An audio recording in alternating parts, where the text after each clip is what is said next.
so much. My name is Richard Gage, AIA. I've been a practicing architect for 20 years, and I'm a member of the American Institute of Architects. I became interested in the World Trade Center high-rise collapses on 9/11 after hearing the startling conclusions of a reluctant 9/11 researcher, David Ray Griffin, on San Francisco Bay Area's KPFA radio, Guns and Butter, with Bonnie Faulkner in March of 2006. This has changed my life radically and launched my own personal and professional quest for 9/11 truth, inspiring me to found Architects and Engineers for 9/11 Truth, which now numbers hundreds of architects and engineers who are demanding a real investigation into the destruction of these buildings. Like many other architects, I've designed numerous fireproof steel frame buildings in my career, including these $3 and $10 million gymnasiums, and the day-to-day construction administration services for this $120 million high school in San Ramon, California. I'd like to start by thanking each and every one of you for being willing to consider the very difficult subject of the destruction of the World Trade Center and its staggering loss of life on 9/11. Just as architecture and engineering projects are sometimes joyful, sometimes quite difficult, this particular project has proven to be extremely difficult. Not difficult in terms of reaching conclusions, but difficult in terms of the implications of those conclusions and finding people who are open-minded enough to be willing to hear the facts about these building collapses. Check out every fact that we point out, because it's extremely important that we know the whole truth about this event. After all, it served as the pretext for the invasion of two countries in which already over 1 million people have perished. Also as the pretext for the loss of many of our own cherished liberties here at home in the United States through recent legislation such as the Patriot Act, the Military Commissions Act, and the forthcoming Senate Bill 1959, the Violent Radicalization and Homegrown Terrorism Act, in which many of us can be named a terrorist and have no right to an attorney or trial by jury. Another 9/11 could happen again if we don't dedicate ourselves to finding out exactly what happened and why, and to bringing those actually responsible to justice. We must peer into the painful part of our recent history and to re-examine the relatively new physical evidence from 9/11 which we have not seen in the mainstream media, and to find out why, for instance, a 2006 poll by the New York Times and CBS reveals that 28% of Americans believe that the Bush administration is lying, and not just about Iraq, but about the events of 9/11. And Time magazine reporting that 36% of Americans consider it likely or somewhat likely that government officials either allowed the attacks to be carried out or carried them out themselves. Of even greater concern, another poll that year by Scripps Howard, Ohio University, which found that a shocking 16% of Americans believe that the World Trade Center Twin Towers were brought down by explosives. NIST, the National Institute of Standards and Technology, claims they found no evidence for explosive demolition at the Twin Towers. Later, they admit that they never looked for it. How can you find what you are not looking for? Well, architects, engineers, scientists, and many others looked for it, and it was not hard to find. We've been speaking about it for 2 years now in over 36 cities, in a dozen states, and in Canada. We're proud to be a part of the international 9/11 Truth movement, which is growing by millions every year. We now have hundreds of architects and engineers for 9/11 Truth demanding a real investigation. This is our website. You can find on the right side the bullet points of information that we're going to be going through today. It's ae911truth.org. On the left side, you'll see the PowerPoint. You can step through it at your own pace because you may not have time to follow and read all the text and absorb the information that we're rapidly going to be going through. You can also watch the DVD on the left side, and you can purchase the DVD, of course, online. You can sign the petition after you find yourself convinced. The ever-growing number of architects and engineers for 9/11 Truth are not conspiracy theorists. We're building and technical professionals looking at the science-based forensic evidence in the destruction of these high-rises on 9/11. First, let the technical truths emerge. Then, if necessary, cope with the inevitable conspiracy and other questions. Tonight, we're presenting to you the technical truths, the evidence found for the explosive demolition of all three World Trade Center high-rise collapses on 9/11, the iconic Twin Towers and the mysterious Building 7. 9/11. Just the utterance of it brings us right back to the terror-filled morning. We were subjected to these shocking attacks, killing thousands of Americans, destroying cultural icons. The 6 years has given us time to step back and examine these events more objectively, to step back from the shock-induced trance, really, to evaluate the relatively new evidence that's only come out in the last couple of years, and to re-examine these three high-rise collapses more objectively. Let's begin with an overview of the events of that morning in order to start us off on the same page, looking at the jets and the impacts and how this myth developed. On September 11th, we learned that 4 passenger planes were hijacked and taken radically off course. Within an hour, 2 of the planes had flown into the enormous steel towers of the World Trade Center, creating fires and eventually toppling them.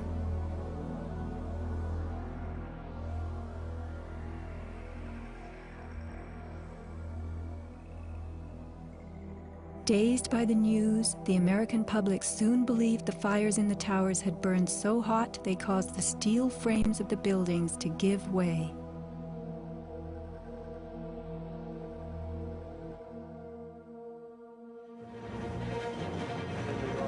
A myth developed, fed by official sources through the media to a bewildered audience.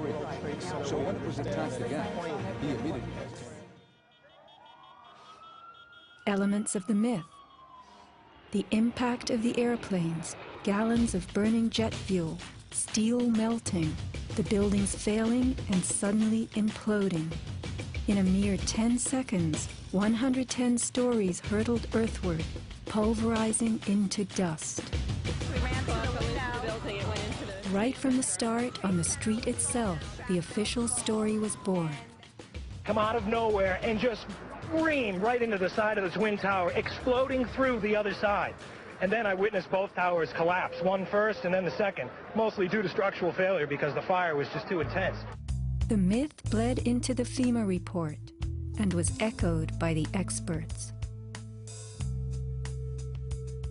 It was the combination of the impact load doing great damage to the building, followed by the fire, that caused collapse. Well, let's take a look at that. What we do is we apply the scientific method which many of us learned in 7th and 8th grade. It's the best way yet discovered for winnowing truth from lies and delusion. The simple version looks something like this. We formulate a question. How did the Twin Towers collapse? We perform research. We make observations. We construct a hypothesis. We have an idea how it collapsed. It collapsed by fire. It collapsed by explosive controlled demolition. We make some predictions, and we test those predictions and those assumptions with experiments. Objective, verifiable, repeatable experiments. We analyze the results, and we draw conclusions. Now, if those conclusions are found to be corroborated by the evidence, we report it in an open, transparent manner, where our experiments and our findings can be repeated. If it is not found to be corroborated, we think and try again and construct a new hypothesis with new observations, new research. Buildings are destroyed by a number of different forces, each of which have very different and identifiable characteristics. For instance, fires affect buildings quite differently than controlled demolitions. Fires, by their nature, tend to creep from place to place. As they run out of fuel, moving to fresh new fuel sources, leaving the burned out area to cool. So when collapses do occur, and by the way, you'll note that they've never occurred in over 100 examples of very hot, very large, and very long-lasting fires. Buildings tend to fall over. They fall asymmetrically. They're burned out on one side organically, if you will. It's a natural process. They don't fall straight down through the path of greatest resistance. Let's listen to Jonathan Barnett from FEMA talk about what fires are expected to do in steel buildings. The way in which steel-framed buildings behave in fires depends on their construction. In this test, done by British Steel in 1995, a large amount of typical office furniture was burned to see what would happen to the heavy steel beams that supported the ceiling. When steel is bare, when it heats up, it gets weaker. It's not that it melts in a fire. In fact, the fires, normal fires, are not hot enough to melt steel. Even if you were, for example, to use an unusual fuel like kerosene, you cannot achieve temperatures hot enough to melt steel. But what happens is it starts to lose its strength. And as it loses its strength, it starts to sag. It becomes softer and sags and can no longer support the load. This was the largest test of its kind ever conducted. It showed how unprotected steel can be distorted, even by a normal office fire. But as is typical in steel buildings, the structural beams only slowly and progressively warped and sagged. There was no chance of a sudden collapse.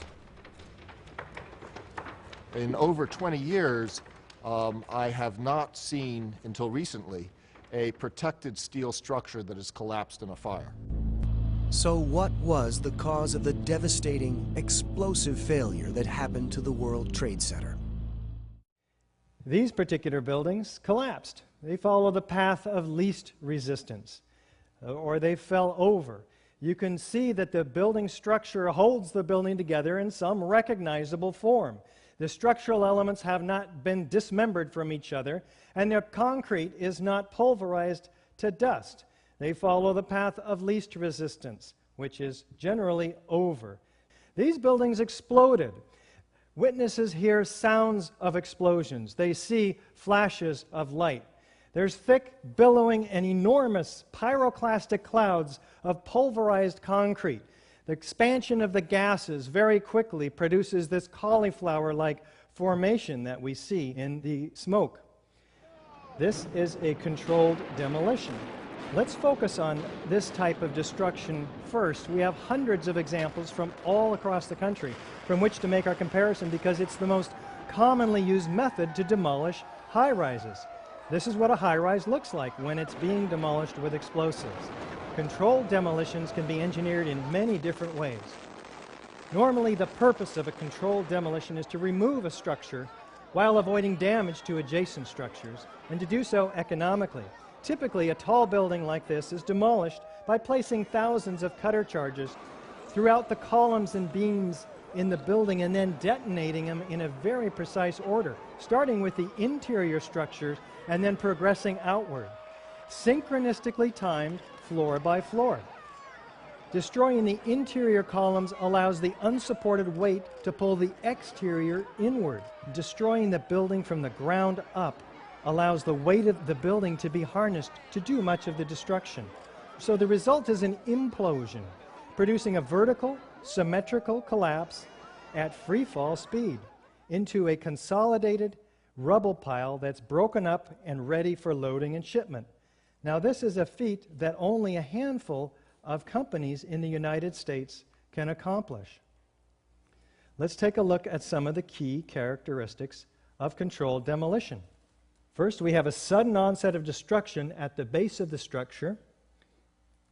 We have straight down symmetrical collapse into its own footprint, because demolition waves remove the column support, resulting in a free fall speed, virtually, through the path of what was the greatest resistance, thousands of tons of structural steel.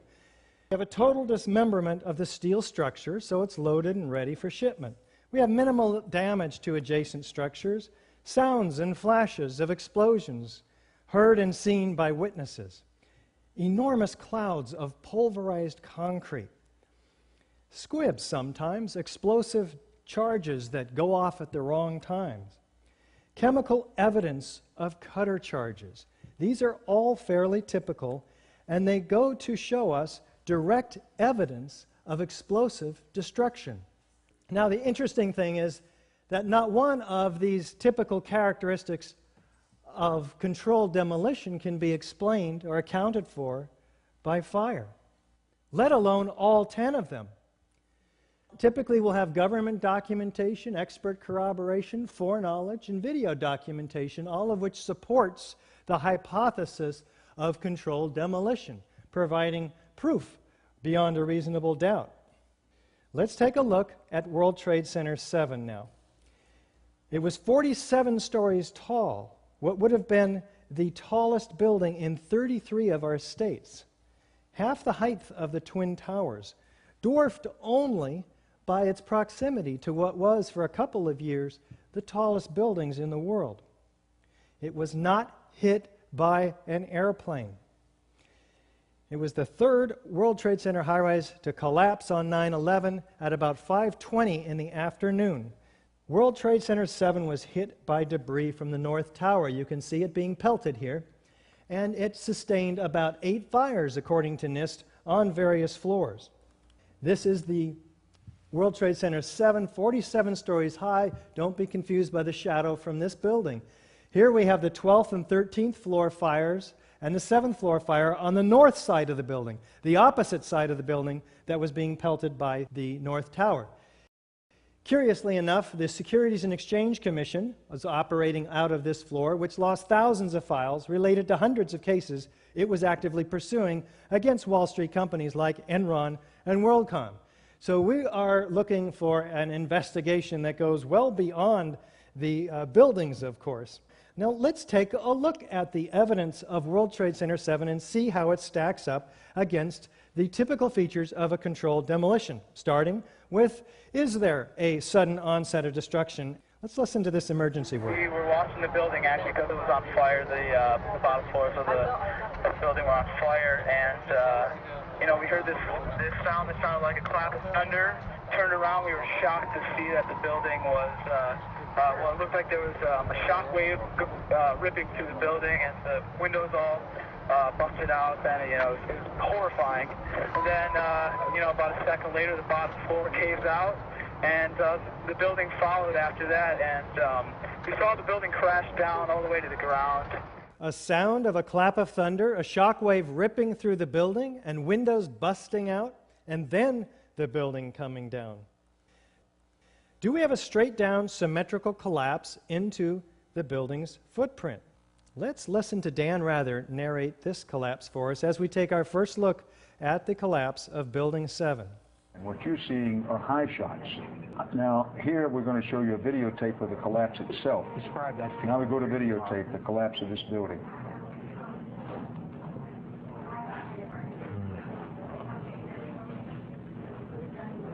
It's amazing. Amazing, incredible, pick your word. For the third time today, it's reminiscent of those pictures we've all seen too much on television before, when a building was deliberately destroyed by well-placed dynamite to knock it down. What, Dan? Deliberately destroyed by well-placed dynamite to knock it down? Dan never repeated these words after this first day. In fact, we didn't see this building coming down after 9/11. Let's take a look in this side-by-side comparison with a known controlled demolition on the right.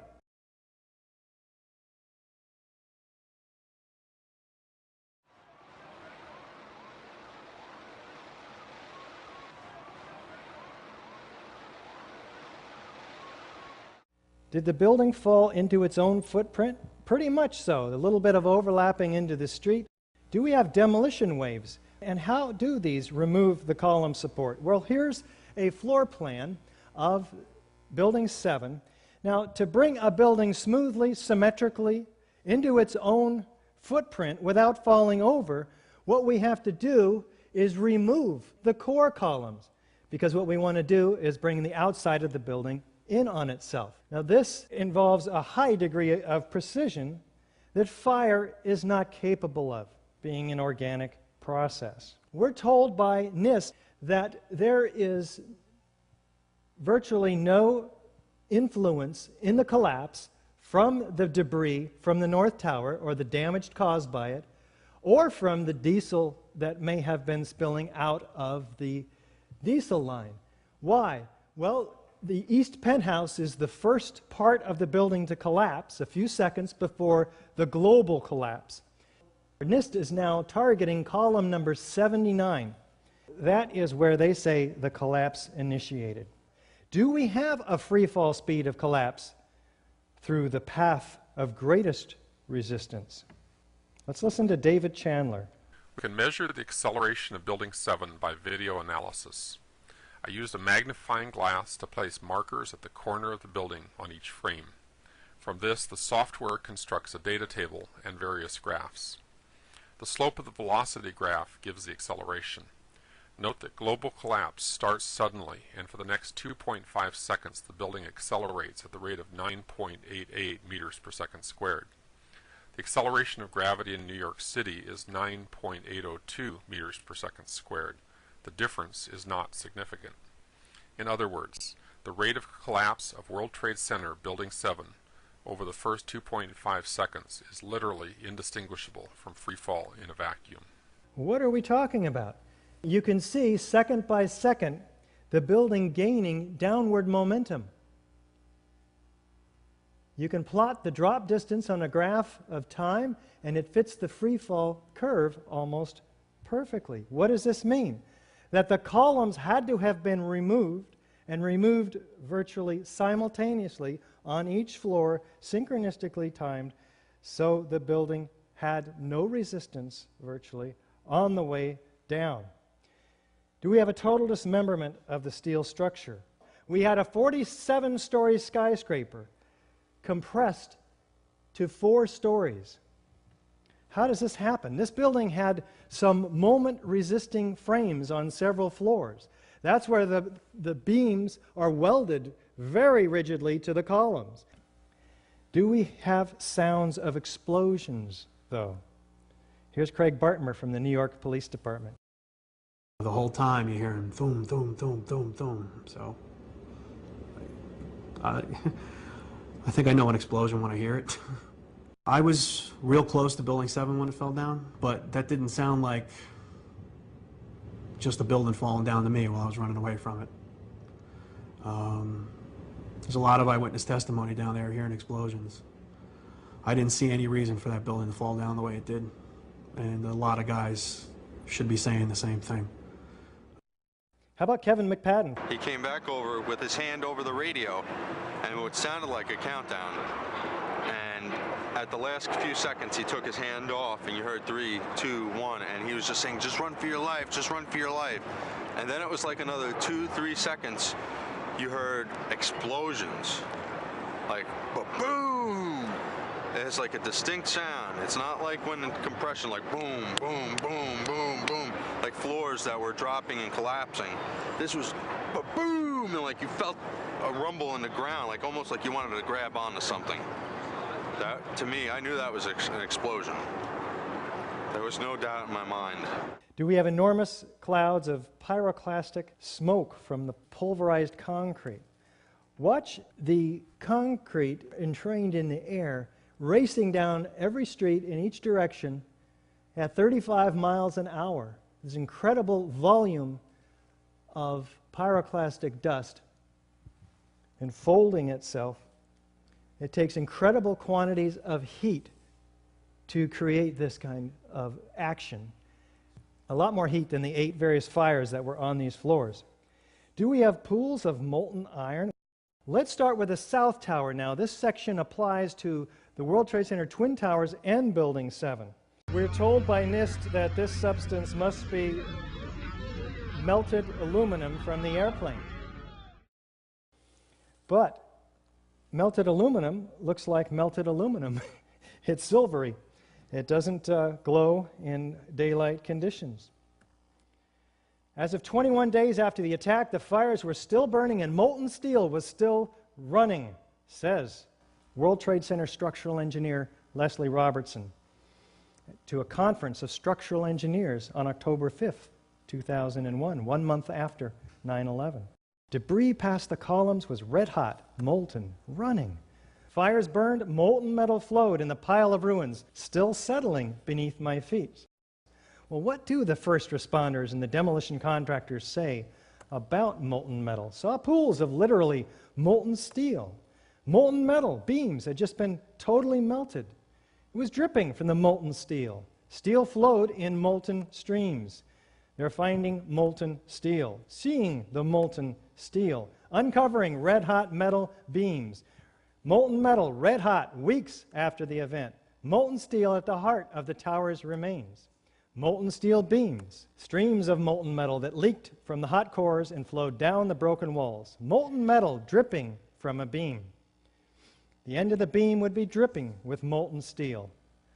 And this structural engineer, Abu Hassan Astani from Berkeley, cites and documents I saw melting of girders in the World Trade Center. Still so hot that molten metal dripped down the side of the wall from Building 6. A fire truck 10 feet below the ground that was still burning 2 weeks after the tower collapsed. Its metal so hot that it looked like a vat of molten steel. Pieces of steel, still cherry red. One of the more unusual artifacts to emerge from the rubble is this rock-like object that has come to be known as the meteorite. It's this fused element of steel, molten steel and concrete and all of these things all fused by the heat. And architects, engineers, people who work with steel, welders have just never seen the level of destruction and the level of deformation of this material in our lives. These cooled meteorites are not aluminum because aluminum doesn't rust. So it's not a melted airplane. Mark Loiseau, the president of Controlled Demolition Incorporated, told the American Free Press that in the basements of the World Trade Center, where 47 central support columns connected to the bedrock, hot spots of literally molten steel were discovered more than a month after September 11th. These incredibly hot areas were found at the bottoms of the elevator shafts, down 7 basement levels. The molten steel was found 3, 4, and 5 weeks later when the rubble was being removed. He said that molten steel was also found at World Trade Center 7. The highest temperature was in the east corner of the South Tower, where a temperature of 1,377 degrees Fahrenheit was recorded. The molten steel in the basement was more than double that temperature. What are we talking about here? Here is Building 7 at A and B, and here is the North Tower and the South Tower. These hot spots are 1,340 to 1,370 degrees. These are the temperatures of the hottest office fires. There was no fire on the surface of Ground Zero after the collapses. What are we measuring here? We're measuring the molten metal that was seen by these first responders 4, 5, 6 stories down below in the basements. That was surely at least twice or 3 times these temperatures. What's the problem with that? Office fires, Eager says 1,200 degrees. NIST claims 1,800 degrees, for which we have no evidence for office fires of that temperature in the Trade Center towers. Structural steel doesn't even begin to melt until 2,700 or so degrees. We're missing 1,000 to 2,000 degrees of temperature, heat energy required to produce this stuff. Where is it coming from? We'll be taking a look at a possible suspect, thermite, which reaches temperatures of 4,500 degrees. Molten metal flowing off the substance held in the jaws of this backhoe. Let's listen to John Gross, lead engineer of NIST, tell us about the molten metal from his perspective. I'm curious about the pool of molten steel that was found in the bottom of the tower. I am too. And please tell me about it. Have you seen it? Well, not personally, but eyewitnesses there found huge pools of molten steel beneath the towers, and some scientists don't think that the collapse of the building could have melted all that steel. And physics professor analyzed some of the steel, and Stephen Jones, and he found evidence of thermite residue, which would explain how the buildings collapsed by means of pre-planted explosives. So, have you analyzed the steel for any of those residues? First of all, let's go back to your basic premise that there was a pool of molten steel. I know of absolutely nobody, no eyewitness who said so, nobody who's produced it. You'd get down below and you'd see molten steel running down the channel rails. Like you're in a foundry. Yeah, like lava. Like it was like lava from a volcano. No eyewitness who said so. There are actually melted beams where it was molten steel that was being dug out. No eyewitness who said so. Underground, it was still so hot that molten metal dripped down the sides of a wall. No eyewitness who said so. And the cleanup was very difficult in the beginning. Steel was coming out red in certain areas from the first couple of weeks. No eyewitness who said so. As of 21 days after the attack, the fires were still burning and molten steel was still running, says World Trade Center structural engineer Leslie Robertson. No eyewitness who said so. Saw pools of literally molten steel.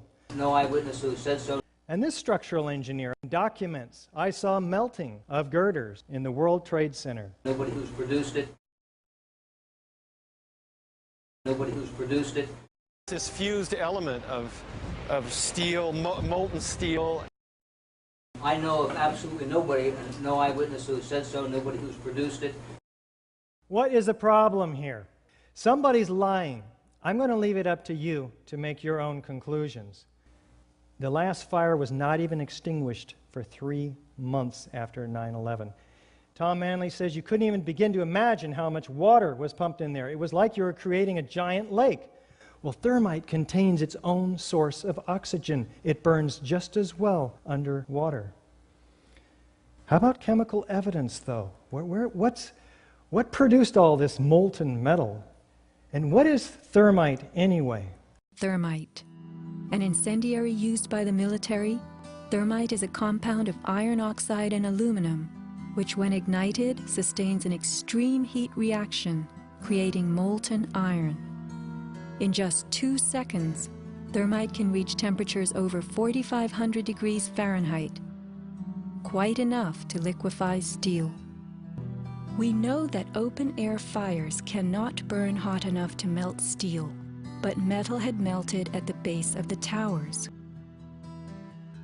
Appendix C of the FEMA report describes sulfur residues on the World Trade Center steel.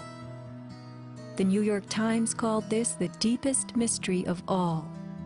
Sulfur slightly lowers the melting point of iron, and iron oxide and iron sulfide had formed on the surface of the structural steel. Sulfur used with thermite is called thermate, producing even faster results. NFPA 921 is the guide for fire and explosion investigations. Was it used? They say unusual residues could arise from thermite, magnesium, or other pyrotechnic materials. In a crime scene, which this was an example of, did NIST use the guide? No. They acknowledged they didn't even look for such evidence. But others did. Dr. Stephen Jones performed chemical analysis on the previously molten metal. He did some background research, again part of the scientific method. Thermite would create a characteristic burn pattern with a white ash, a white-yellow hot liquid metal, an intense white reaction zone seen. It would also leave behind chemical evidence, common elements such as iron, aluminum, copper, calcium, silicon, unusual elements such as fluorine and manganese left behind also in the residue. These elements here. He sent a sample from this 40-pound chunk of previously molten metal from one of those meteorites. He finds that it's predominantly iron, so we can rule out aluminum from the jet plane. It has small amounts of aluminum, sulfur, and potassium, and manganese and fluorine in abundance. Manganese is from the potassium permanganate, commonly used as an oxidizer in thermite. Fluorine is also used in sol-gel type thermite charges. So these appear to be the thermite fingerprint. Let's take a look at what else Dr. Jones found in the slag from the end of this memorial at Clarkston University. He performs his X-ray fluorescence on this small piece of slag and finds, once again, iron, sulfur, potassium, manganese, calcium. Gel explosives are a super thermite, tiny aluminum particles in iron oxide in this sol gel. They can be cast into shape. They're like a clay. Lawrence Livermore Lab did research on this, and this invention offers a thermite-based apparatus for cutting target materials. You pack the thermite in here, and you ignite it, and it comes out and is forced through melting the structural steel element in fractions of a second, almost as effective as high-energy explosives, RDX and C4, which are more common in classic controlled demolitions. If sol gels were used, they would leave behind a very unique signature, 1,3-diphenylpropane. And in fact, EPA finds one molecule in their toxicological studies at levels that dwarfed all others, 1,3-diphenylpropane. Eric Schwartz says we've never observed it in any other sampling we've ever done. But is there evidence of thermite in the World Trade Center dust? Dr. Jones received no less than 4 separate samples of World Trade Center dust, some of it from Jeanette McKinley's apartment across the street, where the windows blew in and filled her apartment with dust. Another sample was found like 10 minutes later on the Brooklyn Bridge. Well, he takes this and he puts a magnet over it, and he finds that there are small particles that come up to the magnet. Some of them are angular, some of them are round. They look like this. In fact, he calculates by the weight of the amount of these spheres that he finds in the dust that there must have been about 10 tons for all of the dust that was available. They're about a 1/16 of an inch in diameter, the largest ones, and most of them, though, are smaller than a human hair.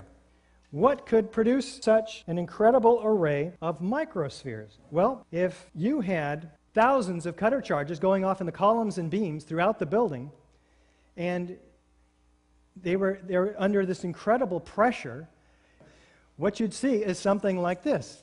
Tens of thousands or millions of tiny droplets. What's the shape of those droplets? When a liquid is dispersed like this, its surface tension forms itself into almost a perfect sphere. In the case of molten iron, those droplets cool and they fall along with the dust everywhere. He compares the spheres to a known thermite experiment performed by John Peroulis in Nevada, which finds the same spheres. In fact, we do another XEDS, and we find in the microspheres the same kinds of evidence. We have iron, manganese, and in the case of this known thermite signature, it matches basically. In other words, we have a controlled experiment to compare the results against. And for those who know how to read these graphs, such as Dr. Jones and others, this is pretty much of a direct match indicating that this is the signature of thermite. Dr. Jones is not the only one who finds these iron-rich microspheres. The EPA finds them in all the dust and the toxicological studies they're doing. They have no idea where they came from. They sweep it under the rug. It has only one possible formation, and that is from liquid molten iron under extreme pressure. R.J. Lee finds the iron-rich microspheres on top of the Deutsche Bank building in their toxicological studies. Is this what corroded the tops of these cars? This atomized thermite, cooling. Manganese was also found in large proportions, very toxic stuff from the city's chief medical examiner. Very, very concerned about it. Well, Dr. Jones concludes that given the mix of trace metals present in these high concentrations in the dust, such as zinc, copper, manganese, and the formation of iron-rich aluminum spheres, it's clear that significant aluminothermic reactions occur, and he can reverse engineer this and suggest to us that there must have been in the thermite mix powders of aluminum, iron oxide, copper oxide, zinc nitrate, and potassium permanganate. Well, would there possibly be any unignited thermite pieces in the World Trade Center dust? Indeed, he finds it. It also comes up to the magnet from his dust samples. many chips. This one, a 1/16 of an inch long, red on one side, gray on the other. The red side is composed of tiny iron oxide particles and aluminum. In fact, he does an XEDS on this stuff too, and he finds a little bit of sulfur, more aluminum, lots of iron, and manganese.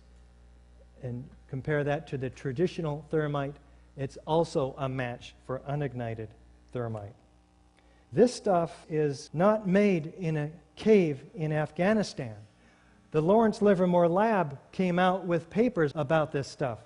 The particles being so small allow for almost instantaneous ignition between the two chemicals, the aluminum and the iron oxide, producing very explosive results. Los Alamos lab and Lawrence Livermore lab have produced these results. Then he continues his study and finds additional chips that are partially ignited with spheres embedded in them, indicating that the source of the spheres is, for all intents and purposes, identified very clearly.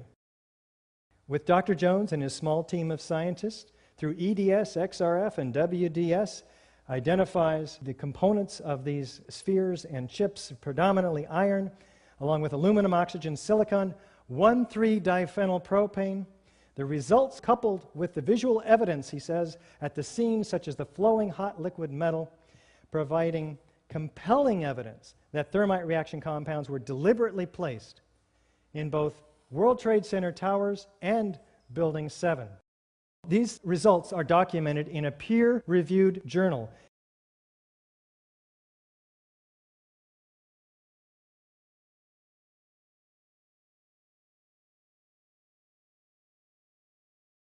Verify the results, please. This must be repeatable. There's lots of dust out there. We encourage everyone who has any samples of this dust to email us at ae911truth.org so that we can get repeatable samplings done. We need a lot of this. Now, all of this is direct evidence of explosive destruction in Building 7. We'll jump back to only Building 7 now. Now, none of these characteristics can be explained by fire, let alone all of them. Why? Well, buildings are protected from fire. High-rise steel frame buildings in particular have 2- and 3-hour fire protection designed to allow the occupants to escape a fire. But even after, in fires that are much longer than 2 hours, larger, these buildings have not collapsed. Why? Let's take a look. Here's New York, 1970, burned 6 hours over 5 floors. Los Angeles, 3.5 hours over 5 floors. Philadelphia, 18 hours over 8 floors. Caracas, Venezuela, burned 17 hours over 26 floors. Not one of these fires brought these high-rises down. In fact, no steel frame high-rise building has ever been brought down by any fire. Yet relatively small and randomly placed fires and a whole lot of smoke is to have brought this skyscraper, Building 7, down in 6.5 seconds after burning in just that afternoon. How about that FEMA report and these investigations? Well, we had 4 investigations starting in 2001 with the ASCE, American Society of Civil Engineers. We're told these are volunteers, but these are not your average PTA volunteers. These guys earn $10 million annually, average, between them, working for the Defense Department and with their expertise mainly on blast resistance of buildings. Then we have the FEMA report in 2002, which finally got some funding, $600,000. This is easily the 3rd worst structural failure in modern history. It deserves a far greater response and resources. In 2002, we had the Silverstein-Weidlinger report, responsible for reversing the theory of FEMA, which came up basically with the pancake theory, or the zipper theory, where one truss pulled away from the columns and then caused the others to pull away, and that chain reaction went around, and then the floors pancaked all the way down. We'll talk about that. Silverstein-Weidlinger report was responsible for changing that theory, because if that were true, it would have been the bolts that broke, and therefore, Larry Silverstein, the overall owner of this complex, would not have been paid his $5.6 billion that he's been paid on the insurance settlement. Why? Because that would have been the building's fault instead of the terrorist's fault. So we had to have another theory. And the new theory states that the trusses sagged, pulled in the columns, they blamed the persistence of that connection, and then the columns buckled, and then the whole thing came down. Either way, it's something that we're going to be looking at very, very critically here in a moment. Then we have the NIST investigation, which took over all of these investigations in 2005 and came up with a 3-year, $20 million effort. We'll take a close look at NIST's work. These experts who worked on these buildings all worked from the FEMA report, or most of them, into the Weidlinger report and into the NIST report. These are not independent investigation by any means whatsoever. Let's listen to what FEMA did conclude, because it is interesting. Evidence of a severe high-temperature corrosion attack on the steel, including rapid oxidation, sulfidation, and subsequent intergranular melting. Very interesting. Remember, office fires don't melt steel. What melted this steel? Sulfur formed during this hot corrosion attack on the steel. Here is the intergranular melting documented for all of us. Thank you. Capable of turning a solid steel girder into Swiss cheese, like this former wide flange column from the structural steel in Building 7. Now they document this very carefully in their Appendix C. Listen to this. Gaping holes, some larger than a silver dollar, let light shine through.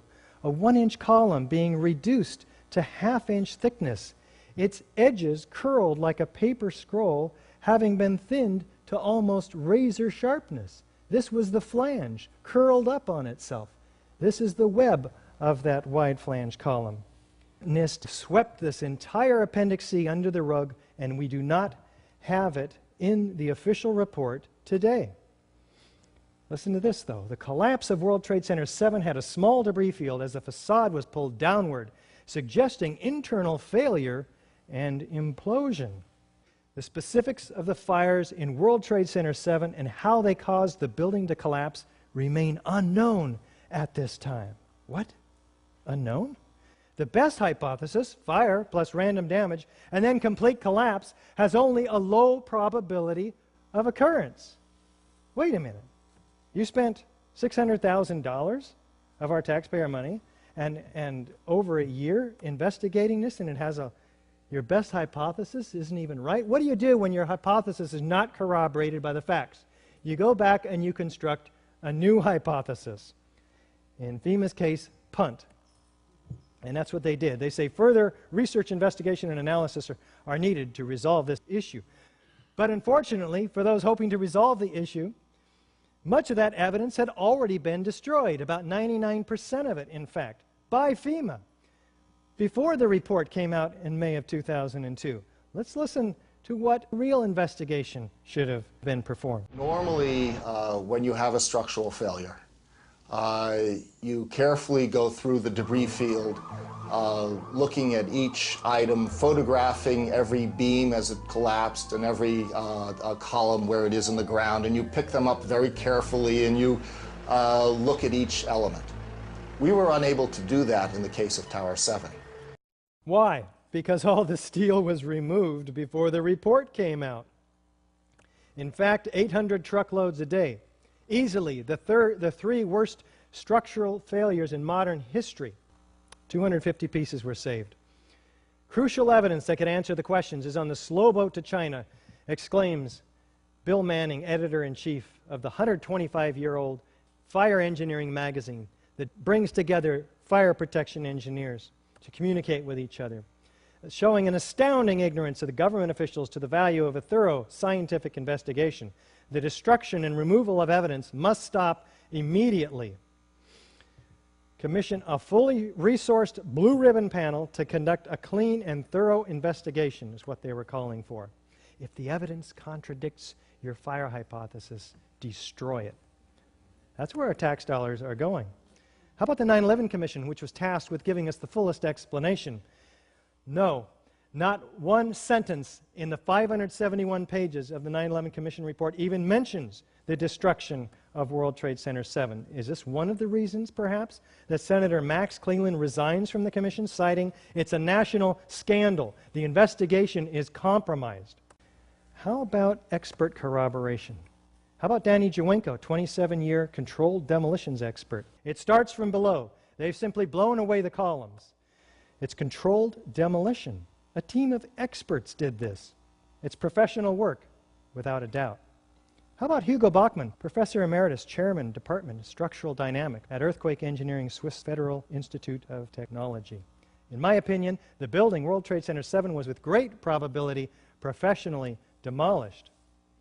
How about Kamal Obeid with Architects and Engineers for 9/11 Truth, a structural engineer? A localized failure in a steel frame building like World Trade Center 7 cannot cause a catastrophic collapse like a house of cards without a simultaneous and patterned loss of several of its columns at key locations within the building. Does that sound like fire? No.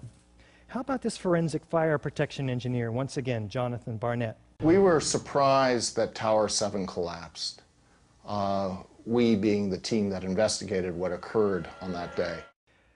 Building 7, do we have any foreknowledge of its destruction? We're moving the command post over this way. That building's coming down, says Chief Nick Viscani. Well, there was some structural damage, as we've noted, and they were concerned about it. By noon or 1 o'clock, they told us we had to move from the triage site up to Pace University, a little further away, because Building 7 was going to come down, or being brought down, says Indira Singh, interviewed by Bonnie Faulkner on KPFA. Did they actually use the words brought down? Yeah, that's what they said. We're going to have to bring it down. This involves volition. Listen to these construction workers walking away from Building 7, and this police officer caught on CNN camera.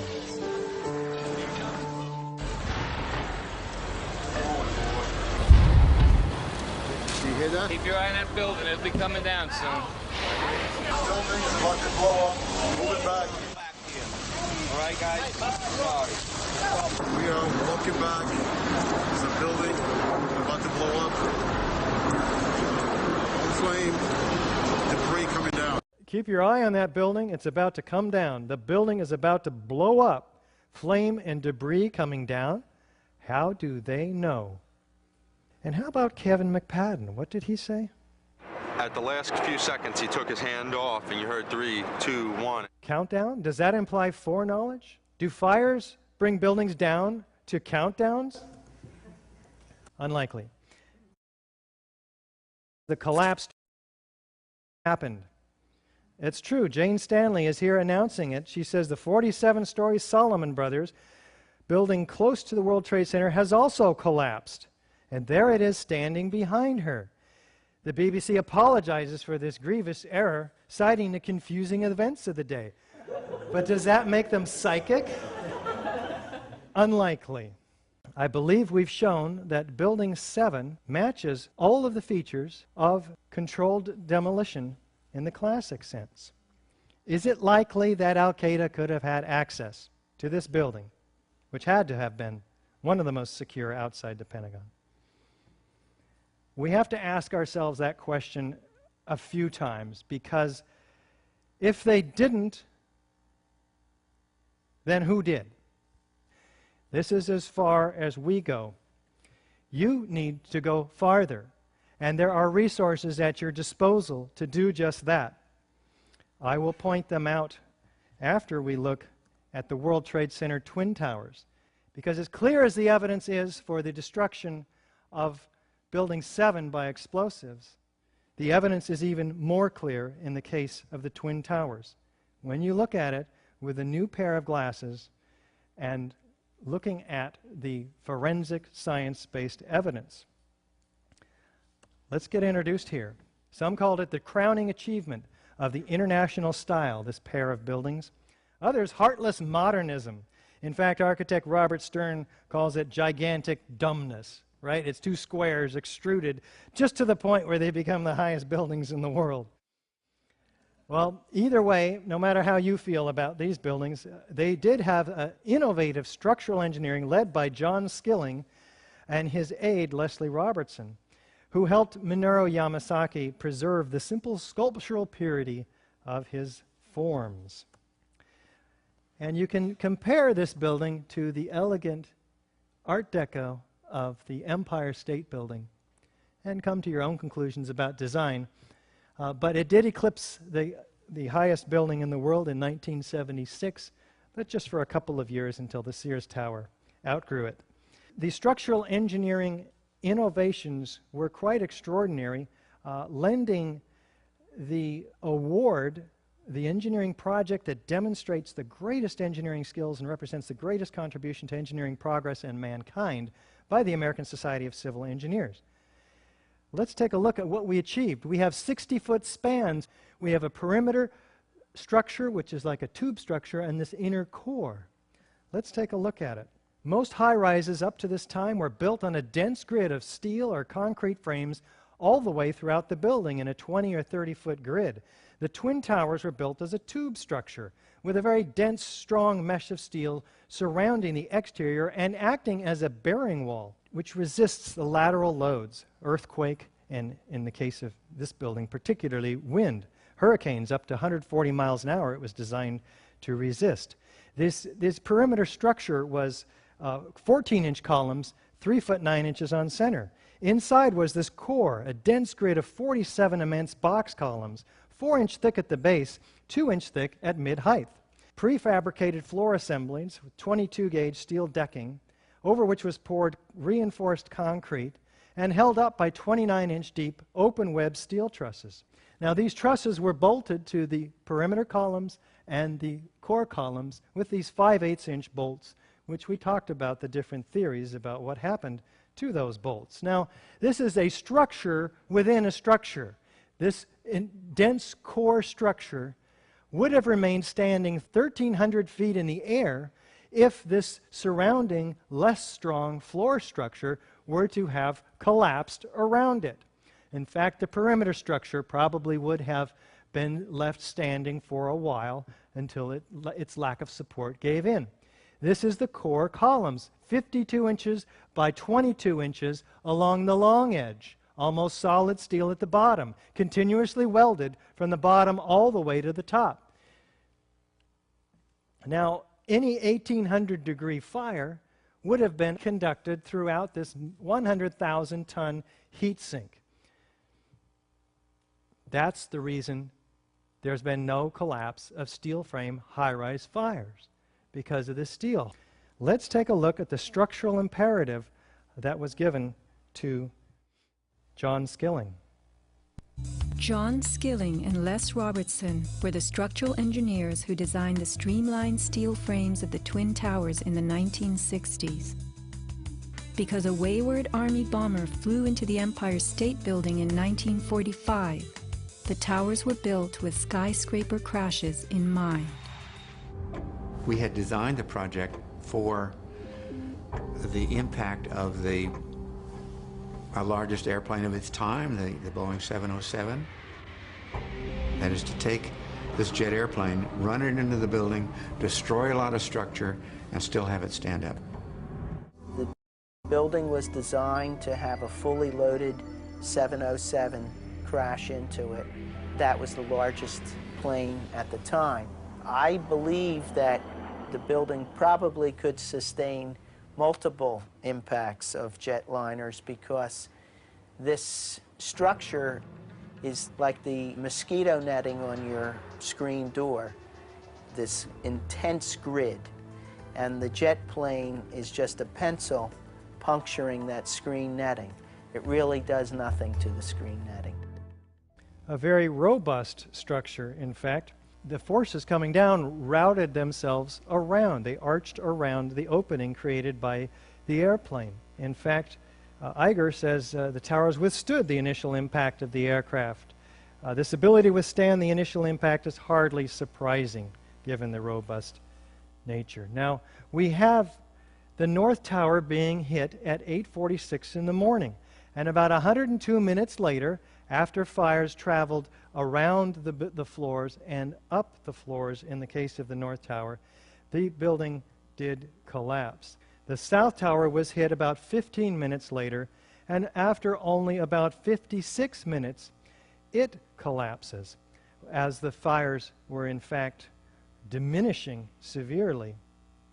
Gilling noted that he designed the towers to take a hit from a Boeing 707 traveling 600 miles an hour.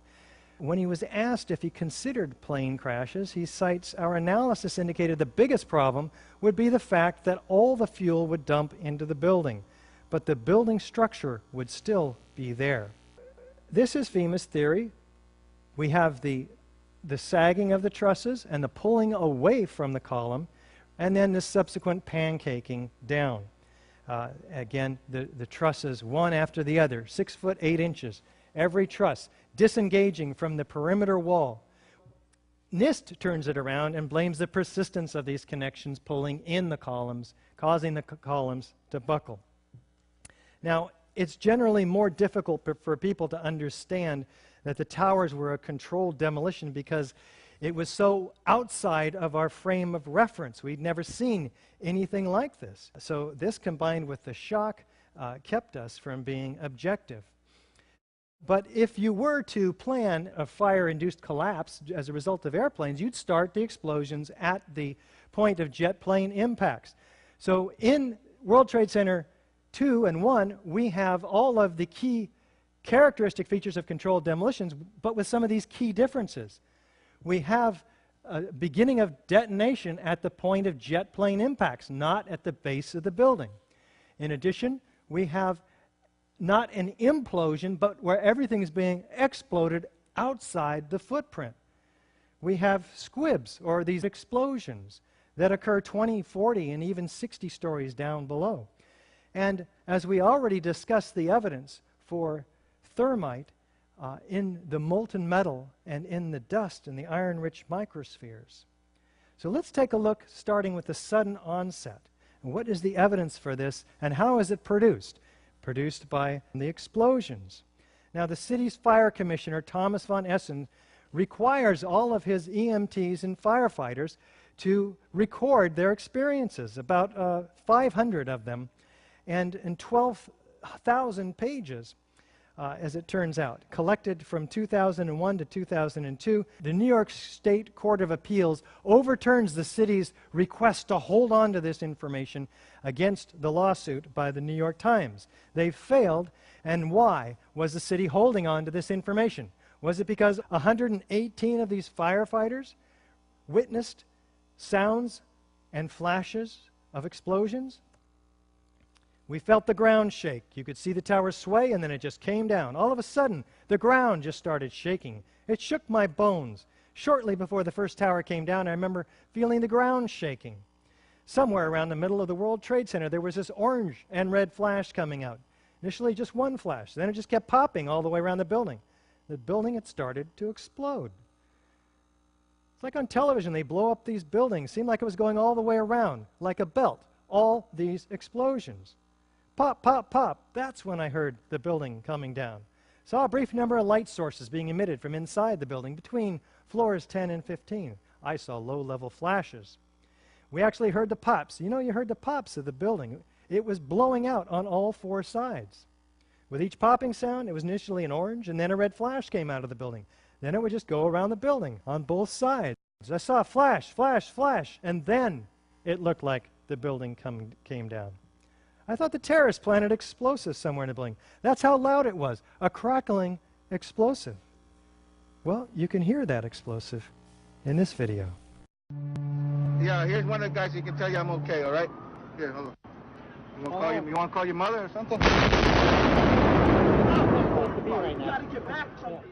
Does that sound like a fire or collapsing floors?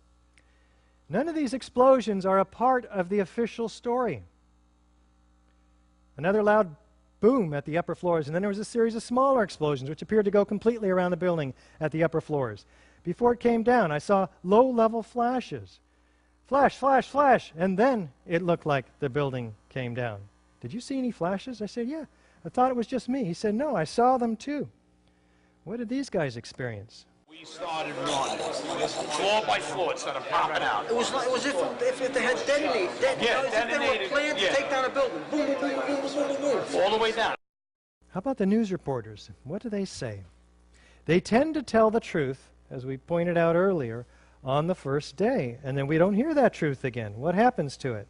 Anybody who's ever watched a building being demolished on purpose knows that if you're going to do this, you have to get at the under infrastructure of a building and bring it down. The entire building has just collapsed, as if a demolition team set off. When you see the old demolitions of these old buildings, it's folded down on itself, and it is not there anymore.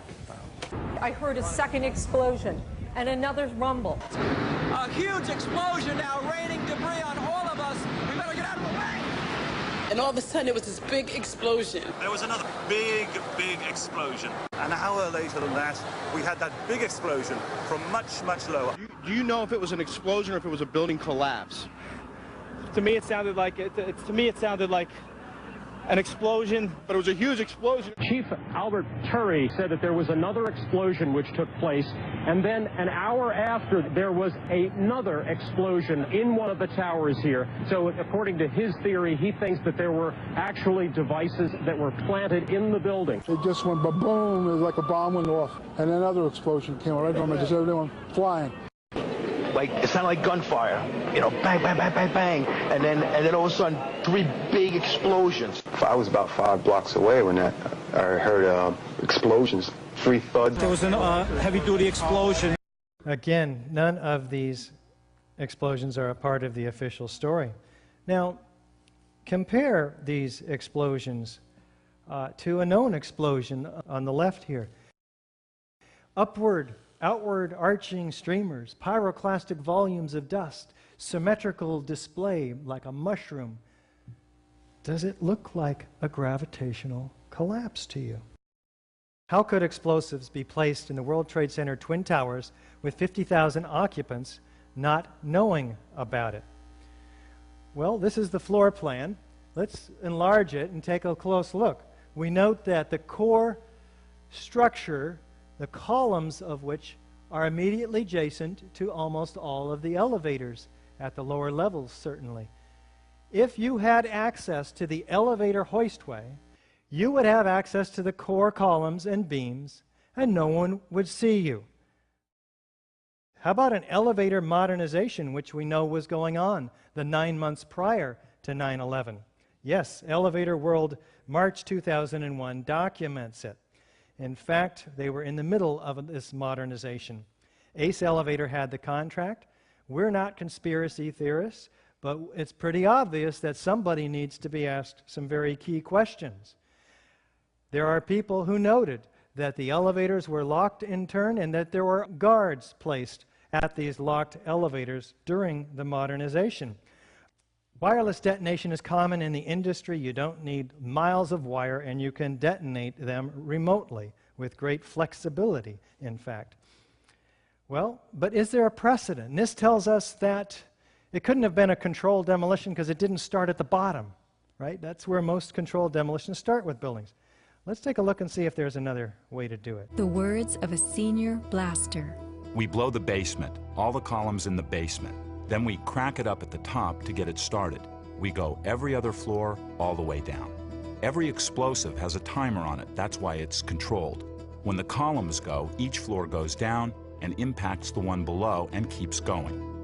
Mark Loiseau is president of a company called Controlled Demolition. You don't have to go to the top floor. You can go almost anywhere in the structure, and given the right circumstances, you can release all of that stored energy, converting it into what is called kinetic energy. That's energy in motion, and that's what brings the building down. Well, here's a 3-story top-down controlled demolition. Let's count them. 1, 2, 3. Now these are high-energy explosives, C4 and RDX, very loud booms and very visible flashes.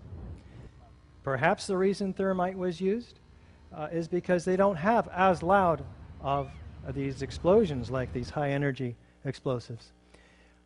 And they don't have the flashes that these do either. Here's a 20-story middle-down controlled demolition. You can start demolitions from wherever you would like. Let's look at the North Tower now. What I want to point out to you is that you're going to see some explosions up at the top of the building, curiously enough. And what's going to happen is this entire section is going to telescope such that half of it, its upper half, is destroyed before there's any movement from the jet plane impacts down. Let's take a look. Here's the first evidence of explosion, and then over here, and then the collapsing. Of course, the violent clouds which are emerging even prior to the collapse. We're going to take a close-up look after this second look.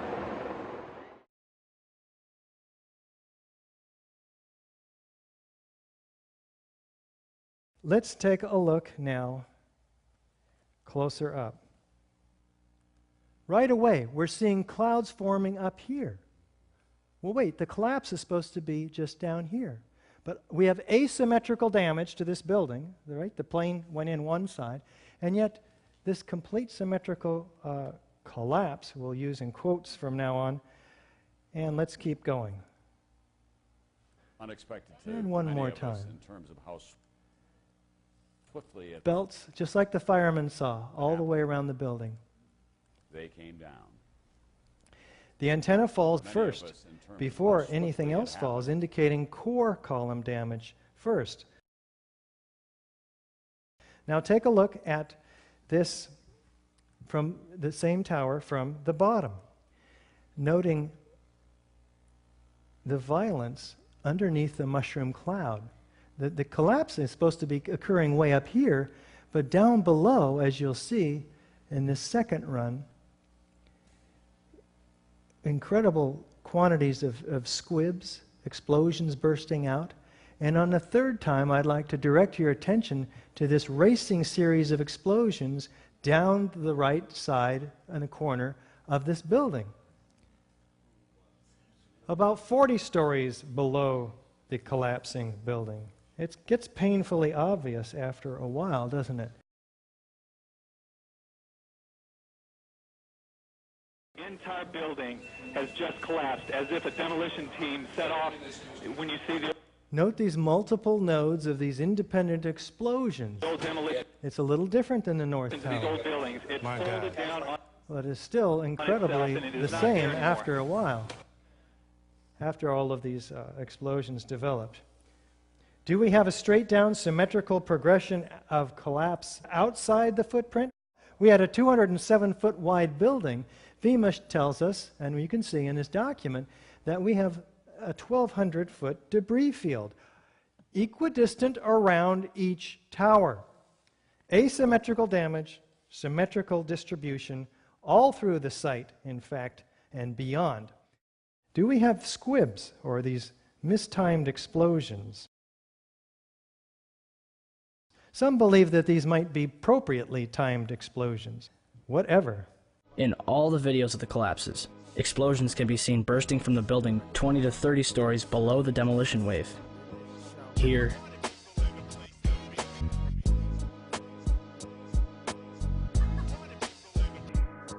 here,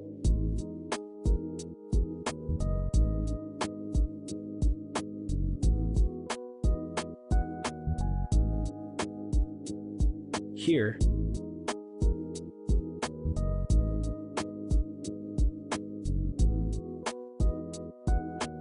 here,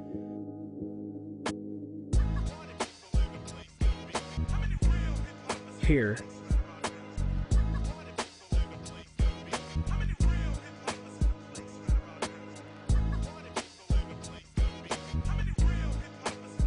and here. Now, NIST tells us that these are puffs of air being produced by the collapsing building pushing air down the hoistway like a piston. It's got to come out somewhere, right? Well, first of all, these are not puffs of air. They're pulverized building materials. And they occur at 160 to 200 feet, some of them, per second. These velocities are propelled by explosives. 20, 40, and 60 stories below. How can the piston be producing all of that? And in fact, there are these focalized ejections that occur halfway between the corners of the building. Also, if, say this was the open office space, right, 60 feet long, the elevator hoistway is over here. The piston's going to shove the air into this room. It's going to fill and the room fairly uniformly with air pressure before it breaks any windows, right? And then it might break several, but not these highly focalized, pinpoint accurate, geometrically precise, violent ejections. No, it's extremely unlikely. But let's look at a couple of them here. As the south tower begins to explode, we track two squibs near the bottom of the frame. They shoot out quickly at first, then slow and merge in with the rest of the dust cloud. Using the first few data points, we see the first squib shoots out at 44.98 meters per second, or about 100 miles per hour. Doing the same for the second squib, we get a speed of 56.3 meters per second, which works out closer to 126 miles per hour. 126 miles per hour of almost instant ejection velocity? Does fire create that? Do we have a near free fall pace through the path of greatest resistance? Let's take a look. Galileo's law of falling bodies calculates the time in which an object will travel a certain distance in complete freefall.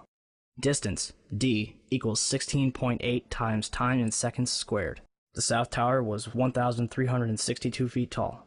1362 equals 16.08 times 84.7, or 9.2 seconds.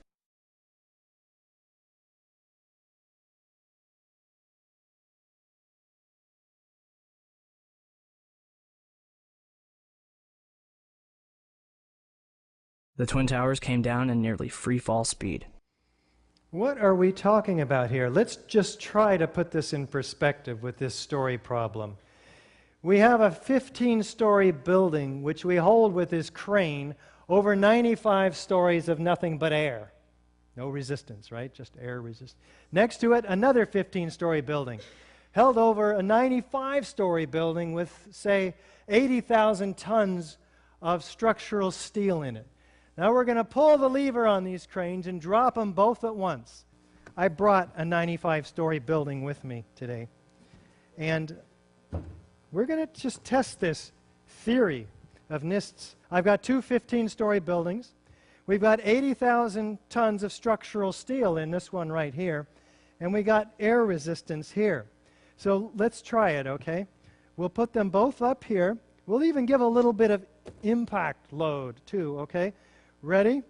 3, 2, 1. Oh my God! The one without any resistance under it hit the ground first at virtually free fall speed. This doesn't take much, does it? What happened over here? The building above it met resistance. Through the energy of deformation, it came to a halt. In fact, you'll find on our website, ae911truth.org, that Ken Cutler and Gordon Ross produced these papers, and they show and calculate that, in fact, the building's downward momentum would have been almost immediately arrested. Where is the 15-story building that was driving this building down to the ground at free fall speed? In the first 2 seconds, you saw it reduce half of its mass. It was blown outside. It couldn't have been used to influence the downward progression of the building. In the next 2 seconds, after 4 seconds totally, it's destroyed itself. There's nothing crushing the building. It's tearing itself apart at free fall speed. And it's dismembering the steel structure. In fact, the leading edge of these mushroom clouds are full of perimeter columns, aluminum cladding, and other steel. Let's take a look at the South Tower in terms of dismemberment. See what's going on here. South Tower's on your left. It was hit lower by the aircraft. And as you can see, its rapid destruction starts there, and it begins to tilt to the left. And it disappears into this cloud. We would expect to see this building, which is already tilted at 22 degrees and continuing its angular momentum, off-center of the building below it. How can it crush it symmetrically at free fall speed when it's already off-center? We don't see it either mangled up in some heap at the bottom down on the pavement. It's been completely dismembered. Let's take a look from below, though. We have asymmetrical damage. And yet there's this symmetrical destruction occurring underneath the cloud, all the way around the building like the firemen saw, even though this top mass has already fallen over. Free fall speed. Doesn't make sense to me. Steel frame structure was completely dismembered. There are no large chunks of building, only those shards that we saw of the perimeter structure. Does it look like a gravitational collapse to you? Do we have a lateral ejection of structural steel? Let's take a look. Now let's look at the collapse of the Twin Towers.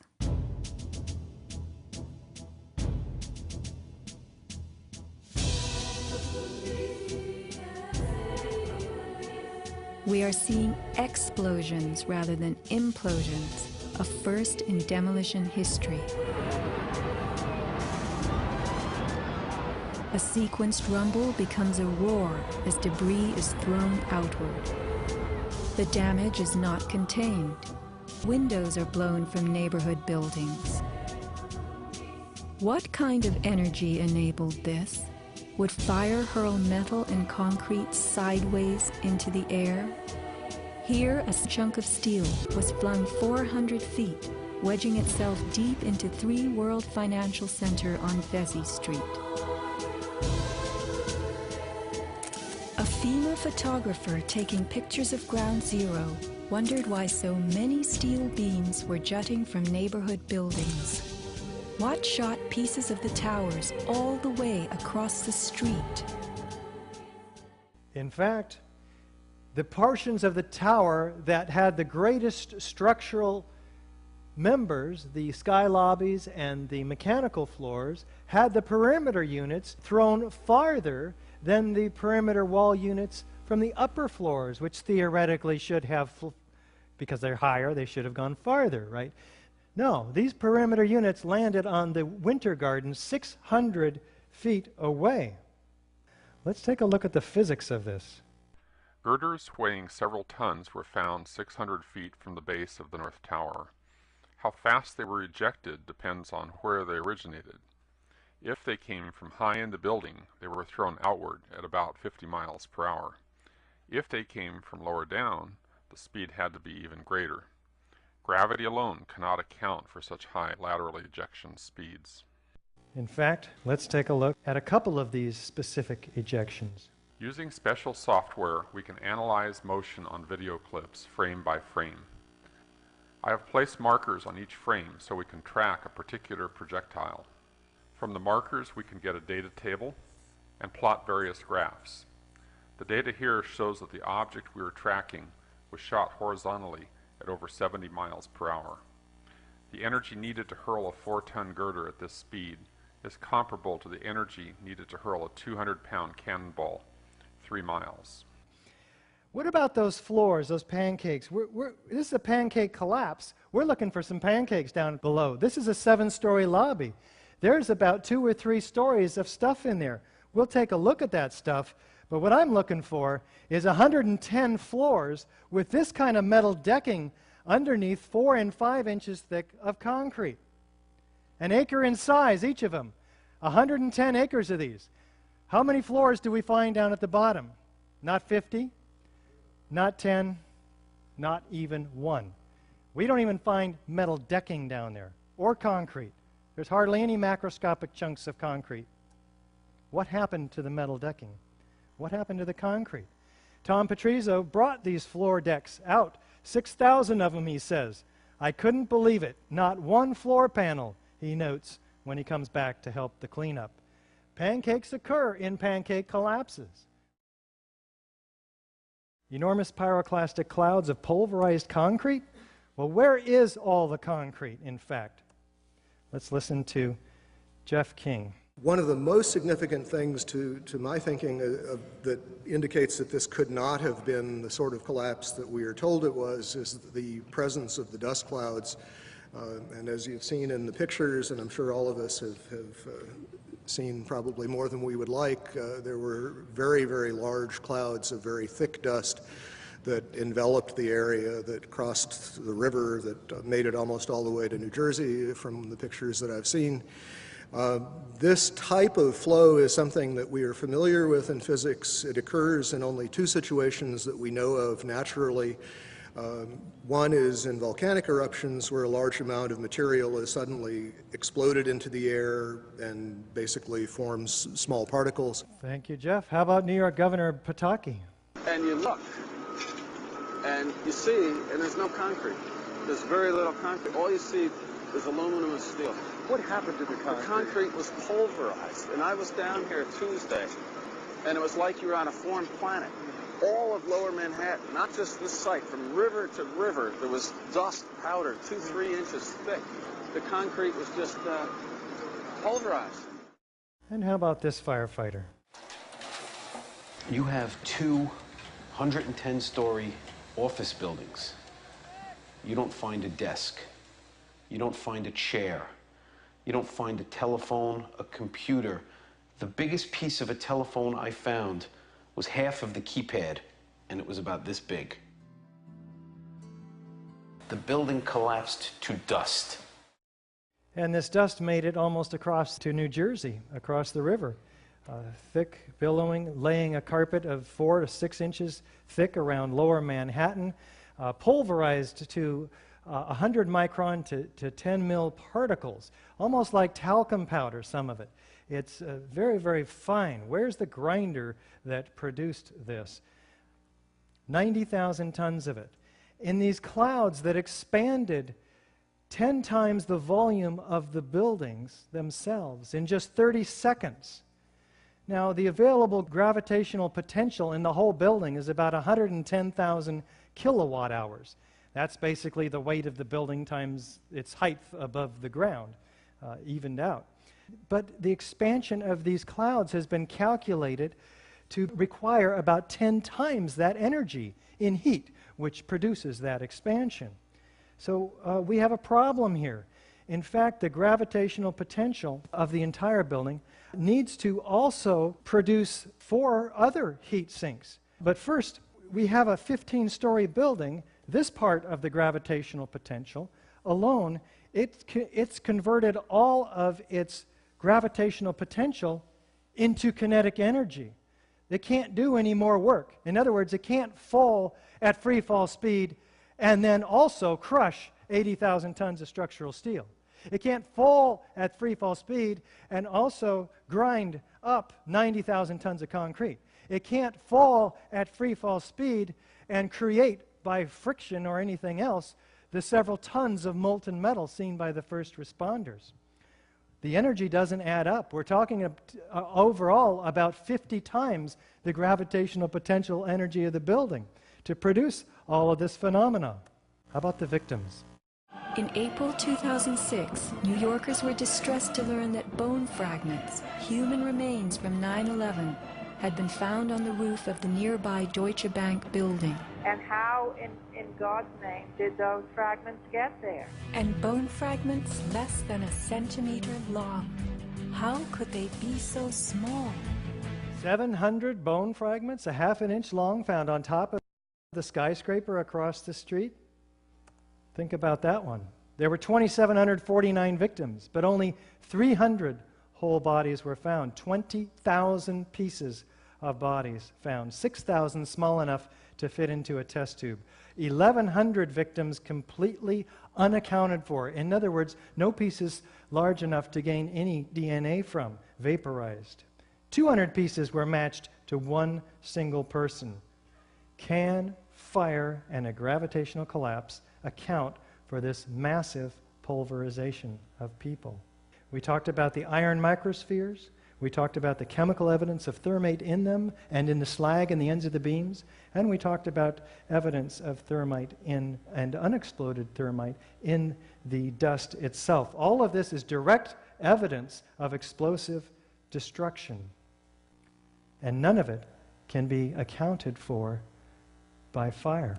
Let's have Dr. David Ray Griffin sum this one up for us. These facts taken together render the likelihood of the official theory essentially zero. In fact, each of the 10 phenomena, the likelihood of it occurring without explosives being used is by itself essentially zero. But let's be generous and suggest maybe there's a 1% chance that these things could occur. Virtual free fall speed, straight down, enormous amount of dust. 1% chance. But when you figure up the probabilities then, when you say how many, that 2 of them would occur, 3 of them would occur, by the time you get up to 10 of them occurring without explosive, you're talking about the likelihood of 1 in a trillion. So we can say that the official theory about the towers is disproved as thoroughly as any such theory could possibly be, whereas all the evidence can be explained by the alternative theory, according to which the towers were brought down by explosives. The official theory is therefore an outrageous theory, whereas the alternative theory is, from a scientific point of view, the only possible theory. Thank you. How about that FEMA report? What does Engineering Magazine say about it? FEMA investigation is a half-baked farce, Bill Manning says, that may already have been commandeered by political forces whose primary interest, to put it mildly, lie far afield of full disclosure. The structural damage from the planes and the explosive ignition of jet fuel in themselves were not enough to bring down the towers. How about that NIST report? We got $20 million in 3 years. What happened with our tax dollars? Their task was to determine how and why World Trade Center 1 and 2 collapsed, and how and why World Trade Center 7 collapsed. Let's look at their objective. The focus of the investigation was on the sequence of events from the instant of aircraft impact to the initiation of collapse for each tower. For brevity in this report, this sequence is referred to as the probable collapse sequence. It doesn't actually include the structural behavior of the tower after the conditions for collapse initiation were reached, and collapse became, they say, inevitable. Wait a minute. You're going to spend 3 years and $20 million, and you're going to model every turbine in the airplane, and you're going to stop the entire investigation before the real action begins, right when the point where you're going to stop at the point where the truss was sagging and pulling in the first column, and you're just going to stop your analysis? How many engineers did you have working on this? And what are you concluding? They have 10,000 pages in this report. This is the half page that explains everything after that. No analysis. Let's see their conclusion. The structure below the level of collapse initiation offered minimal resistance to the falling building mass at and above the impact zone. Structural engineers do this every day. This is not rocket science. You have the known weight of this building mass. You have what are known columns below it in order to resist it. You let it go in your models and you calculate what the resistance is. Why didn't they do it? Could it be because they knew darn well that it would not have collapsed at all? Wait, what was the report title? Final Report on the Collapse of the World Trade Center Twin Towers. Probably should have called it Final Report on the Initiation of Collapse. They also cast doubt on their own theory. They say to us in a letter to our request for correction, which several of us applied for and have yet to see adequate results from, we are unable to provide a full explanation of the total collapse of the Twin Towers. Thank you. We think so too. Prompting Jim Hoffman to write Building a Better Mirage, NIST's 3-year, $20 million cover-up of the crime of the century, in which he documents numerous unfounded assumptions. He documents that it's a mountain of distraction. They'll never read all this stuff. It's a tin rat. 10,000 pages, 1,000 pages modeling the airplanes. And as I mentioned, only half a page on their core presumption. Classic progressive collapse. How can it be classic if it's never before happened in history? As if some initiating element in a steel frame building caused the rest of it to ever collapse. He documents the startling omissions and outrageous lies, which you'll have to go into yourself when you have a little more time, and the fudged computer simulations. They document these unrealistic scenarios, C and D, and the realistic scenarios, A and B. A and B didn't make the building collapse, so they crank up the airplane speed. They reduce the strength of the structure. They increase the fuel. They do all of these adjustments until they get in the more unrealistic scenarios, which they're actually fairly open about, to get the computer model to collapse. Structural engineers rail against NIST because they refuse to show the visualization. It's a black box. You cannot download any of this data. This was a public building, or at least before 3 months prior to 9/11, it was a public building, and it should be a public investigation.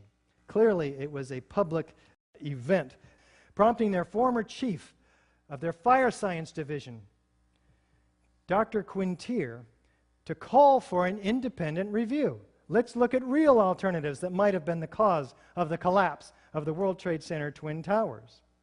Do we have any whistleblowers? Yes.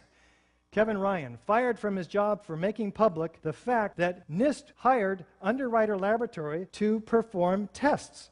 And these tests showed that the building should have remained standing. In fact, there were 4 mock samples of 35-foot spans, 2 17-foot spans and 2 35-foot spans with fireproofing, just like in the Twin Towers with the floor decking. Now, there's 2,000 degrees of fire put underneath this assembly per ASTM E119, and twice the known amount of load that was known to have been in the Twin Towers. What happens? None of them fail. These are the 4 tests. The steel temperatures were over 1,100 degrees average. Footnote number 3 documents that no failure occurred. In fact, there was only 3 inches of deformation. What does NIST do with this experimental data? They throw it out and they claim that there's a 42-inch sag, 10 times the value that resulted from the experiments. Do we have expert corroboration? Well, here's Van Romero. It's too methodical to be a chance result of airplanes colliding with the structure, this explosive expert says. After the airplanes hit the World Trade Center tower, there were some explosives, in my opinion, inside the buildings that caused the towers to collapse. Mike Taylor, a demolition expert, looked like classic controlled demolition. Collapse of the Twin Towers mirrored the strategy used by demolition experts. How about this structural engineer, Ron Brookman? Explosive clouds of dust and debris moving horizontally and vertically upward as the collapse of World Trade Center 1 and 2 are just beginning does not look anything like a heat-induced gravitational collapse mechanism. Why complete collapse of the Twin Towers became inevitable? Why would all 110 stories drop straight down to the ground in 10 seconds, pulverizing the contents? None of the official reports address the issue of total collapse. William Rice, structural engineer, also with Architects and Engineers for 9/11 Truth. The prevailing theory would have us believe that each of the Twin Towers inexplicably collapsed upon itself, crushing all 287 massive columns on each floor while maintaining a free fall speed as if the 100,000 or more tons of supporting structural steel framework underneath didn't even exist. How about David Scott, structural engineer with AE 9/11 Truth? Near free fall collapse violates laws of physics. You can memorize that one. How about Scott Granger, fire protection engineer with AE 9/11 Truth? All 3 collapses were very uniform in nature. Natural collapses due to unplanned events are not uniform. How about Ed Muniak, with us today, fire protection engineer? The fires were very weak, oxygen-starved as evidenced by the black smoke. Steel temperatures were low. All 3 World Trade Center collapses have no resemblance to any previous high-rise fire. How about Mathis Levy, who later joined the FEMA team? If you've seen many of the managed demolitions where they implode a building and they cause it essentially to fall vertically because they cause all of the vertical columns to fail simultaneously. That's exactly what it looked like, and that's what happened. That's what happened? What happened, Mathis, after you joined the FEMA team? Did you look for controlled demolition with your initial hunch? No. Neither did this gentleman, Ronald Hamburger, who also joined FEMA after saying, "It appeared to me that charges had been placed in the building." Never looked for controlled demolition. How about foreknowledge of these two buildings? FEMA was on site with their exercise tripod 2. They had hundreds of people from FEMA, federal government, and the State Office of Emergency Management. They were getting ready for a drill in downtown Manhattan for a biochemical attack. This is per New York Mayor Giuliani. Tom Kenny from FEMA says, "We arrived late on Monday night, went right into action on Tuesday." Coincidence? Maybe. Mayor Rudolph Giuliani. I went down to the scene and we set up headquarters at 75 Barclay Street, which was right there with the police commissioner, the fire commissioner, the head of emergency management, and we were operating out of there when we were told that the World Trade Center was going to collapse. Who gave you that warning? We have plenty of video evidence you've seen, and this suggests all the features of a classic controlled demolition with those exceptions which are atypical of classic controlled demolition. None of these features can be accounted for by fire, let alone all 10 of them. We have supporting evidence. This all goes to support the hypothesis of controlled demolition. It's proof beyond a reasonable doubt. If you're with me so far, you have big problems. It's much easier, given our human nature, to go right into paralysis and take no action because the implications of this are absolutely staggering. We come up with these kinds of questions, which are valid. Our government wouldn't do this to us. Well, we're not saying your government did this to you. Somebody was responsible for this. Somebody, somewhere on the inside. We don't know how high up it goes. We don't know how wide it is. I would have heard about it by now. You are hearing about it now. I didn't hear about it until 2 years ago. It couldn't have been kept a secret that long. Well, the Manhattan Project had thousands of people. It was kept quite a secret for a very long time. I'm not an expert in controlled demolition. Wait a minute. Neither am I. But you are the jury, and you have an obligation to make a decision. Guilty or not guilty is typically the decision. In this case, explosive controlled demolition or fire. You have to take this information, process it through your brain, and come up with a decision and then a course of action. I'm going to help you with the course of action. The decision's a little more difficult. And don't do this. It's too horrible. I don't even want to think about it. I did not even see this stuff tonight, the worst form of denial. You avoid the debate, go back to sleep, and become a part of the problem. And it is a huge problem in America. America is asleep at the wheel. Very few of us know about this. We've got to get motivated with this information and take action based on your response to this rational, scientific, forensic-based information. Work through your fears. Yes, there's fears. If this happened to us, then it could happen again. Then who's in control? There are a heck of a lot of questions. We have disbeliefs and mindsets that are contrary to our acceptance of this information. There's no way to get a handle on it for a lot of us. I'm a Reagan Republican. Consider what I had to go through. We got to get informed and inform every other architect and engineer that you can find and everybody else that you know. Support a new investigation. Support these people who demand a new investigation. How about 200 9/11 survivors and family members, 110 military intelligence, law enforcement, and government officials, 170 distinguished professors, 110 entertainment and media professionals, all endorsing a call for a new probe into 9/11. Visit patriotsquestion911.com and look for Andres von Bülow, the former defense minister of Germany, who says this is unthinkable without year-long support from secret apparatuses of the state and industry. How about Francesco Cossiga, who says the disastrous attack was planned and executed by the American CIA? How about Yukisha Fujita, traveling around the world today, prominent senator from Japan, demanding a new investigation? And Paul Hellyer, former Minister of National Defense of Canada. I'd like to see a much tougher, more in-depth inquiry. We have to try to get at the truth. Well, what happened to the truth? Let's take a look at this quote from William Colby. Maybe it can shed some light. The CIA owns everyone of any significance in the major media. That's a heck of a statement from the former director of the CIA. What does it mean? It's documented in many places, including Project Censor, dedicated to bringing all of us the 25 most censored stories from the mainstream media. Why did we not see the truth about 9/11? Well, it appears as if our government lied to us about the building collapses. The 9/11 Commission report reinforced that lie. FEMA and NIST justified it. And the corporate media repeated it, and they hammered it in. We really didn't have much of a chance. Now, we've shown here today that explosives were used to destroy each of the 3 World Trade Center high-rise buildings on 9/11. And it's known that it takes months of planning to set up and engineer and place these explosives. Do we think that Al-Qaeda had access to these highly secure buildings?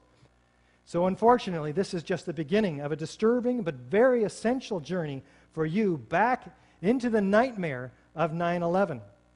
The evidence you've seen tonight is just a small fraction of the vast body of information that the 9/11 Truth Movement has assembled. The questions raised are numerous and ominous that must be answered in a new investigation. I encourage you to discover the evidence that I have not had time to bring to you tonight. It will take thousands, perhaps millions of us. Each one of us, therefore, in this grassroots movement has an ultimate responsibility to take the information that we've provided and disseminate it. Get the DVD. Loan it to everybody you know. You must become a truth bearer. Email the AE911truth.org link along with a statement saying, check this out, to every architect and engineer you can find and everybody you know. We will turn heads in the halls of Congress.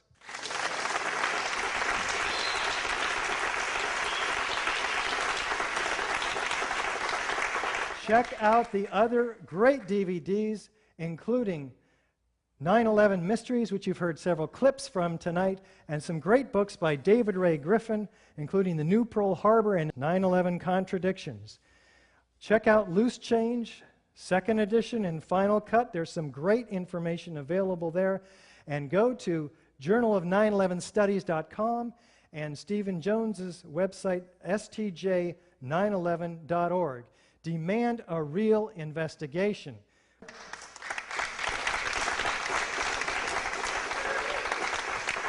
Call and write your elected representatives. Write your local television stations, radio stations, newspapers. Call in to talk show hosts. Write to national TV and radio networks. Tell everyone you know. Ask questions, demand answers. Sign the AE911truth.org petition. Sign it demanding a new investigation. Stand up and be counted. Everyone can sign. Architects, engineers, and all else. We have several categories of people. Millions of people are studying these matters. They're called the 9/11 Truth Movement. For anyone that has looked into this to any degree, there is no shortage of information, evidence that, of course, the buildings were blown up. Why is it that it is so difficult to get people to simply just look? There is difficulty. People aren't open to this. I hear that. Sometimes they are, and it's refreshing. What you need to do is get one of these cards, and we provide it. We got hundreds of architects. We stick our neck out on the line for you. All you have to do is say, hey, there's architects and engineers demanding a new investigation. What do you think?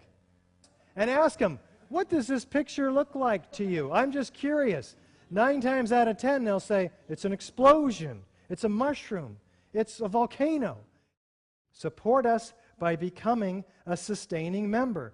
You can make a difference. We are a nonprofit organization that has our hands tied for lack of funds. We need to get the word out to the building professionals. For $10 a month, as little as that, you can become a sustaining member.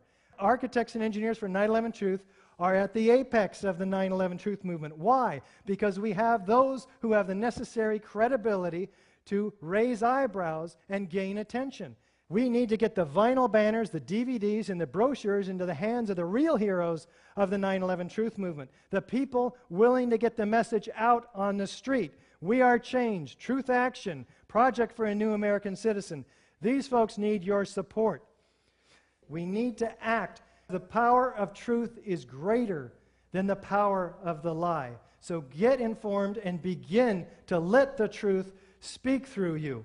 And get informed through our website. You have all the information you need. Sign the petition here. Follow the red arrows. Become a sustaining member here. It's real easy. Given the numerous warnings of far worse terrorist attacks and war plans that are in place, we need to do something. Speak out, because a time comes when your silence is betrayal. Thank you so very much for your attention today.